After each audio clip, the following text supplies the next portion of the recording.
قرآن کې الله تعالی فرمایي چې لقد کان لکم فی رسول الله اسوه حسنه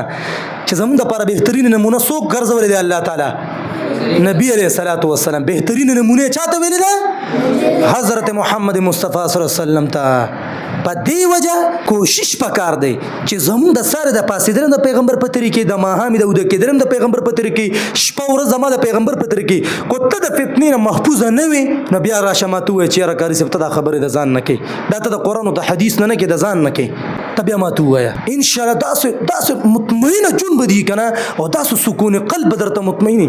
چې تبه ذکر الله ثمانيه القلوب دلوں کا اطمینان اللہ تعالیٰ کے ذکر میں ہے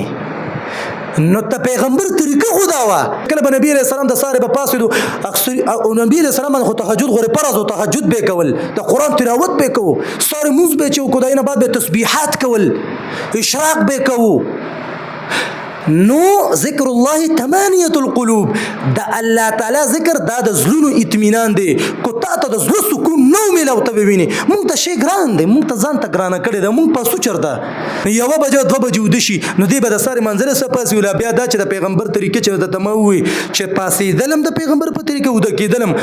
سنت عمل دا دی پیغمبر فرمایي چې د شپې تاسو وخت ود کېږي او د ساره وخت پاسه کوشش پکار دی مونږ ټول لپاره پکار دی ځان تم دا خبره کوم او ټول تم چې په دې به عمل کې زکه چې عمل سے زندگی بنتی ہے جنت بھی جہنم بھی یہ خاکی اپنی فطرت میں نہ نوری ہے نہ ناری ہے نو کوشش پکار دی چې په دې به عمل کې نو ما سوي کو تا ته د زړه سکون نو کنه نو بیا را شماتوي چې کاری سپته د ځان نه لګیای